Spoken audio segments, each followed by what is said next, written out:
డైరెక్టర్లు ఒక స్టోరీని రాసేటప్పుడు ఒక హీరోని దృష్టిలో పెట్టుకొని కొన్ని కథలు రాస్తుంటారు. ఇదొక పద్ధతి. అలాగే ఇంకో పద్ధతి కూడా ఉంది.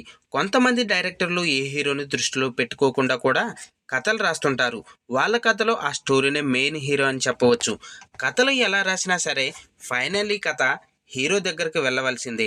ఆ కథ నచ్చితేనే ఫైనల్లీ సెట్స్ పైకి వెళ్తుంది, లేదంటే లేదు. అబ్బా, ఈ మూవీ మన హీరోతో తీస్తేనా మామూలుగా ఉండదురా అని ఎన్నో సందర్భాల్లో అనుకుంటాం. అలా మన యంగ్ టైగర్ ఎన్టీఆర్ దగ్గరకు వచ్చిన కథల్లో 5 బ్లాక్ బస్టర్ మూవీస్ వదులుకున్నాడు.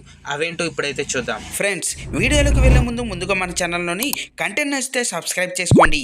అలాగే ఒక చిన్న లైక్ అయితే ఇవ్వండి. పక్కనే ఉన్న బెల్ ఐకాన్ అయితే క్లిక్ చేయండి. ఇక విషయానికి వస్తే, వివి వినాయక్ దర్శకత్వంలో నితిన్ హీరోగా 2003లో విడుదలైన దిల్ ఎంతటి ఘన విజయం సాధించిందో అందరికీ తెలిసిందే. అయితే ఇందులో స్టూడెంట్గా కనిపించడానికి ఎన్టీఆర్ ఇష్టపడలేదంట. టాలీవుడ్లోని మోస్ట్ రొమాంటిక్ మూవీస్లో ఒకటైన చిత్రం ఆర్య. ఈ చిత్రంతో Allu Arjun overnight star అయిపోయాడని చెప్పాలి. ఇందులో తన నటనకు పలు అవార్డులు కూడా అందుకున్నాడు. ఈ చిత్రంలో హీరోగా నటించే అవకాశం ముందుగా ఎన్టీఆర్కు దగ్గరికి వెళ్ళిందట. కానీ ఆయన ఈ ఆఫర్ను జారవిడుచుకున్నాడని చెప్పాలి. Emotional and love action drama Bhadra offer ముందు అల్లు అర్జున్కు వచ్చిందట. ఆయన నో చెప్పేయడంతో ఎన్టీఆర్కు చేరింది.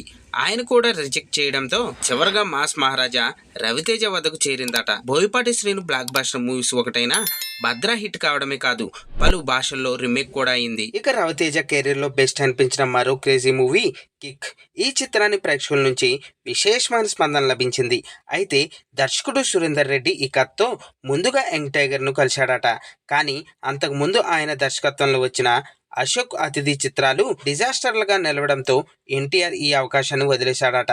చివరగా వంశీ పైడిపల్లి దర్శకత్వంలో తెరకెక్కిన మల్టీస్టారర్ మూవీ ఊపిరిలో కార్తీ పాత్రకు ముందుగా ఎన్టీఆర్ను అనుకున్నారట. కానీ ఇందులో మాత్రం ఒక ప్రత్యేకమైన సీన్ కారణంగా తారక్ వెనక్కి తగ్గాడట.